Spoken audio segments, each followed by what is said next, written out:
In India, we believe that uh, that God Himself takes incarnations with His Vishnu principle. Whenever there is the decline of righteousness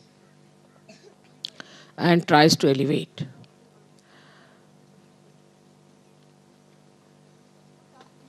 Every incarnation has done a lot of work. बोलू नका कोण आहे इतक्या जोरजोराने बोलायचं नाही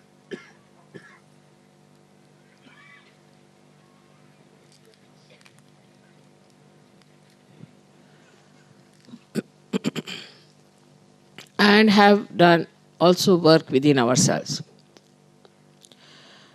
Now, this is the knowledge we had in India long time back. But when they talked about incarnations, people started worshipping them as some statues or some sort of an images which were sold in the market and were made by people who had no right to do that. But it is described in the Puranas that we have got some of the places where many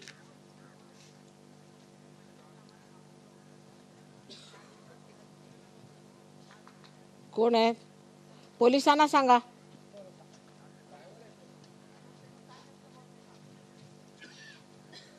काय चाललंय driver काय करताय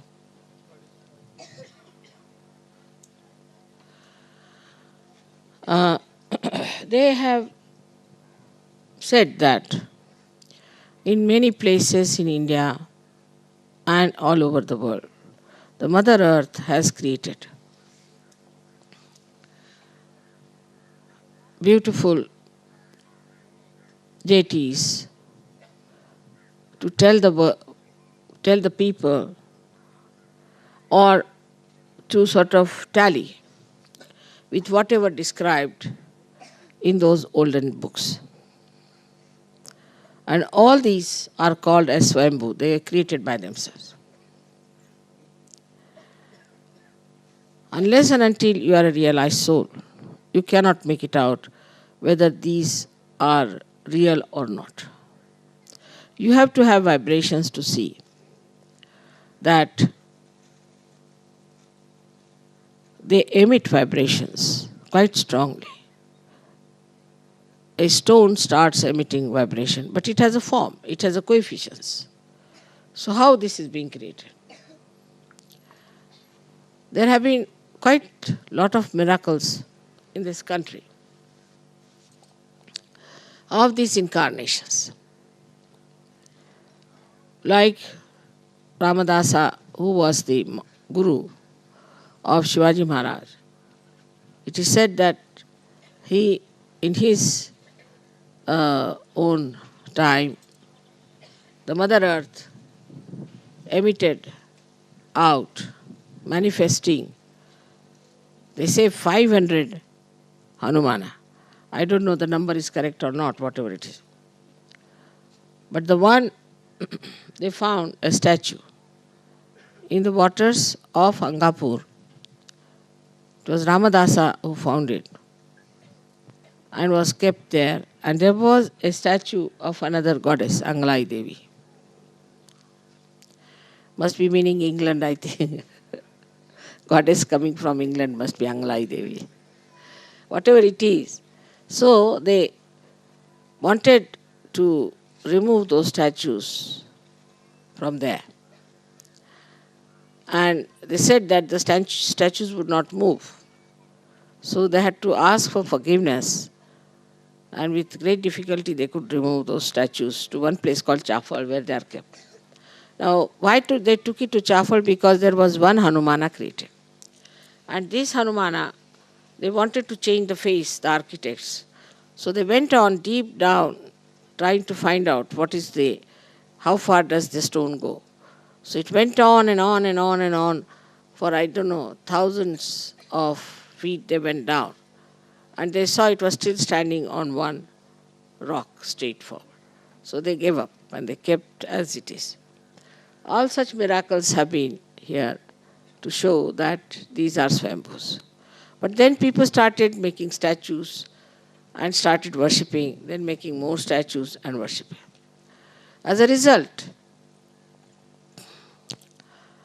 there were incarnations, other incarnations, as we think that Dattatreya, the primordial master, took incarnations on this earth, and most of them then tried later on to say that we should not talk of the flower, but we should talk about the honey, and we have to get to the honey. So they started talking about the Ruh, about the all-pervading power, about Brahma Chaitanya. All of them practically talked like that. Not in the beginning, I would say, but later on, when they found that the people were just busy worshipping any stone, get from there, put some... they became just stone worshippers. So another kind of religion just came in, which just said that we should believe in God Almighty and we should just worship Him as an abstract God. So this abstraction also turned out to be futile, because when you talk about flower, you worship the flower. And when you talk about the abstract, you just talk. It's a talk, talk, talk, talk, talk. You cannot get to the honey. So even if you talk of the honey, what's the use of talking about it? You have to have it. For that, we have to become the bee. And that is why it is important that you have to have your self-realization. And in every religion whatsoever, even in Islam, it is said you have to become a wali. In Christianity, it is said you have to be born again. In Buddhism, it is said you have to become Buddha. Means you should be knowledgeable. In Mahavira's things, they said you must get your self-realization. Lao Tse has said it. Just if you start from Socrates onward, of course we should forget about Plato and these people, because I don't think they had much sense of spirituality. But most of these people have talked about self-realization. And there's no religion in which they have not talked about self-realization. Even in the Judaism, or where they believe in the coming of the Savior for their salvation. Even they have talked about it. So it is all described in Quran. There's a complete surah describing about the sent one, means the avatara, means the incarnation. And also said that you won't believe, you won't accept, and all those things. So now once you are realized souls, then only you start seeing that all this talk is futile. You have to become a realized person. If you get your realization, then only you can get over the superficial illusions and you can go deep into it.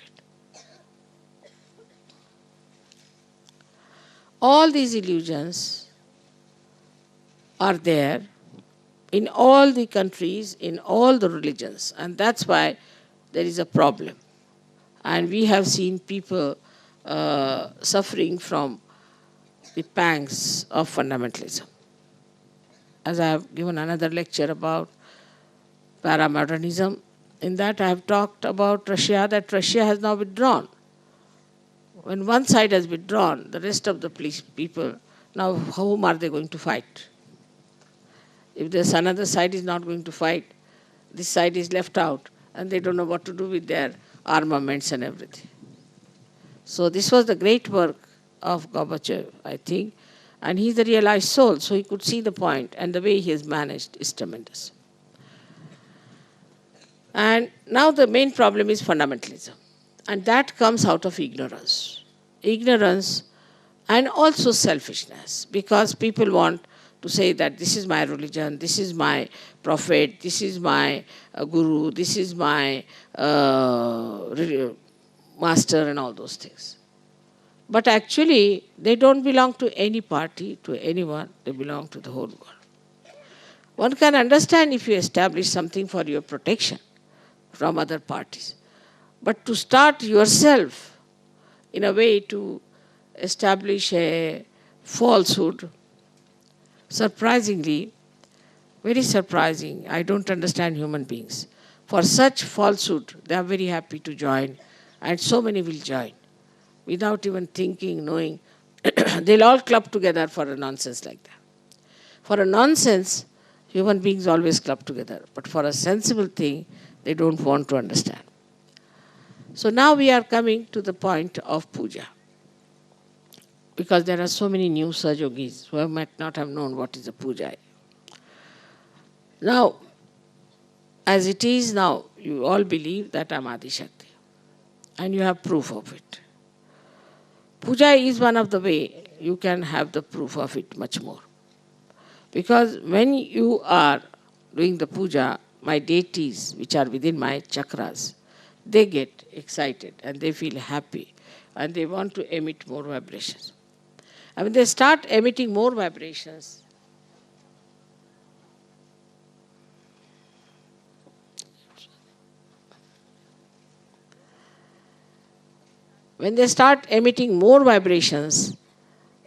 then you are surprised that how after puja you get so drenched and you just feel elevated and at a much higher level.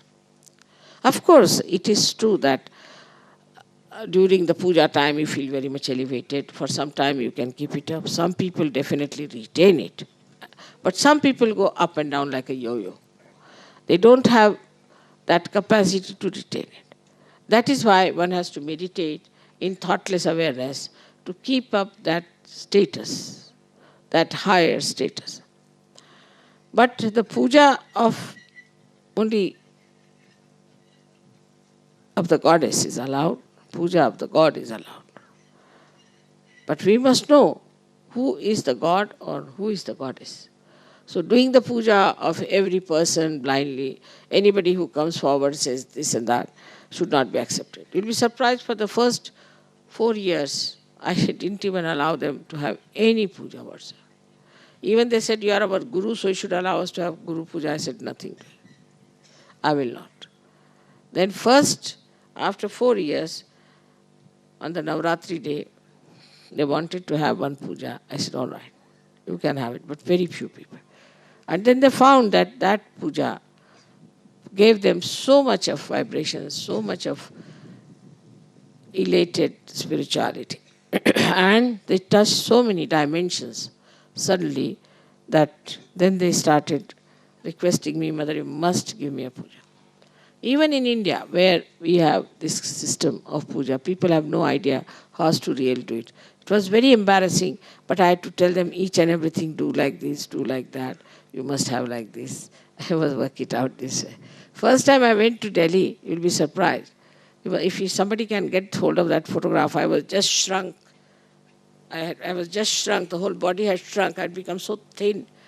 And I was so shocked because they were using all plastics and things from used in the thing, all kinds of things. Oh God, I said, now what to do?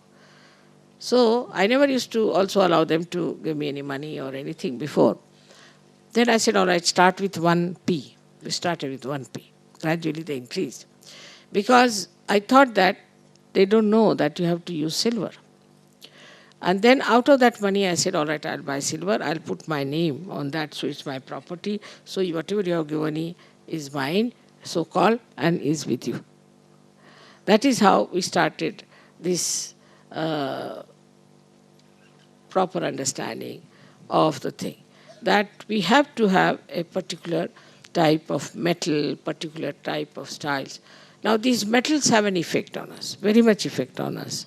And in what metal you do the puja also has an effect. It's all a science of spirituality, which one must understand is very important. and should be done in a proper way if you have to have the best results. It's like a science. And so the puja started. And I think now people have got quite a good sense of it. Now it is, in Maharashtra especially, they are experts, and it's very difficult to argue with them. So they said that, Mother, we are supposed to give you a sari. But they are such experts, they said, no, we have to give you a sari. Then I said, all right, give me ordinary sari, I will not take expensive. Then they argued with me, this thing, that thing, it went on and on and on. And, then it started on to, they said, we cannot give you false sari. I said, all right, give me anything. Then it has become so expensive now.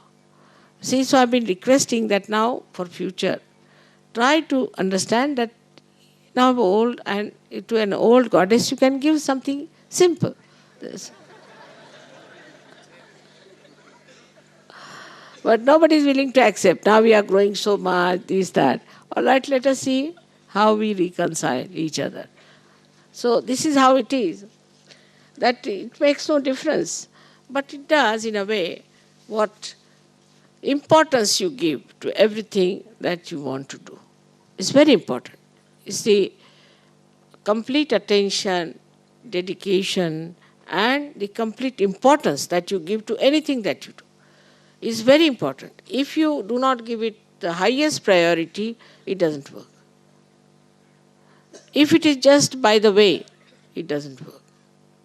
So it is important to understand that if you have to gain anything in this puja, you have to give it the highest priority. And then just before puja, if your mind is telling you or doubting, just tell him to stop. Because that mind can act against you. So for the puja, you should be all prepared in a way, in a receptive way, and receive it. आप लोगों को अंग्रेजी तो काफ़ी समझ में आती होगी. जो मैंने बात कही है आपको सबको मालूम है कि जो हमारे अंदर बैठे हुए देवी देवताएं हैं वो आपकी पूजा से बहुत प्रसन्न हो जाते हैं और बहुत ज़ोरों में वाइब्रेशंस छोड़ना शुरू करते हैं, कभी तो ज़रूरत से ज़्यादा, चाहे आप उसको अब्सॉर्ब करें चाहे नहीं करें. अगर आपने उसको अब्सॉर्ब नहीं किया तो मुझको ही तकलीफ होने लग जाती.